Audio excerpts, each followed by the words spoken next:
Avant de commencer, je tiens à dire que le son du micro peut être un peu à chier parce que j'ai perdu mon micro, alors j'utilise mon téléphone. Et je tiens à préciser aussi que beaucoup d'informations dites dans cette vidéo viennent du site news.xbox.com, qui fait que j'ai dû traduire des éléments avec Google Traduction. Alors, il se peut que certaines informations sont mal traduites. Sur ce, la vidéo peut commencer. Alors, comme vous le savez, Helldivers 2 va arriver sur Xbox Series X et S le 26 août. Et comme si c'était pas déjà assez fucké mais incroyable que Xbox et PlayStation arrivent à collaborer, les comptes officiels de Helldivers 2 ont annoncé sortir une obligation de guerre premium, qui est grosso modo un pass de combat, sur le thème de Halo 3 ODST le 26 août.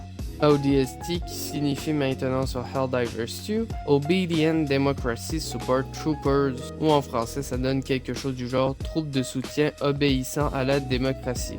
Alors, on va faire un petit tour rapide de la collaboration. Si vous voulez voir l'article en entier, le lien sera en description de la vidéo. Commençons avec les armures. On a la A9 Helljumper et le A35 Recon. Les deux auront un passif d'armure qui se nomme First Feet, qui permettront de faire moins de bruit lors des déplacements, d'être immunisés contre les blessures aux jambes et augmenter la portée de découverte des points d'intérêt de 30%. Ensuite, parlons des armes. Nous avons trois nouvelles armes primaires. Pour commencer, on a le fusil d'assaut emblématique de Halo, le MA5T. Comme dans Halo, l'arme aura un compteur de munitions et il aura une boussole intégrée. On a la SMG M7S, qui lui est silencieuse, sans étui et aura un suppresseur non amovible. Et on a le fusil à pompe M90A, qui lui sera doté d'une lampe de poche.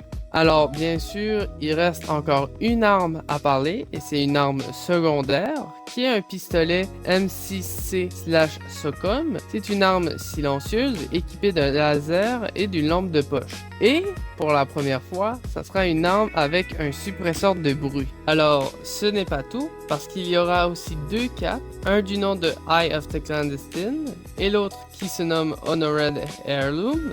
On aura aussi deux bannières de joueurs au même thème que les capes, et un titre de joueur qui se nomme Rookie. Et pour finir, nous aurons 4 skins qui se nomment Mean Green, qui peut vous faire rappeler un certain personnage de Halo, un pour le FRV, un pour le Exosuit, un pour le Shuttle, et finalement un pour le Hellpod.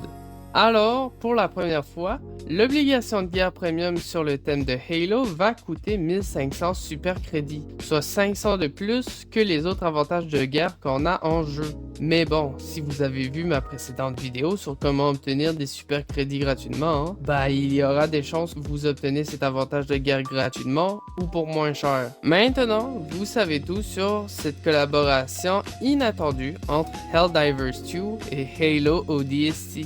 Sur ce, je vous souhaite une bonne game, une bonne journée ou une bonne soirée. C'était le Pirate Geek, à la prochaine!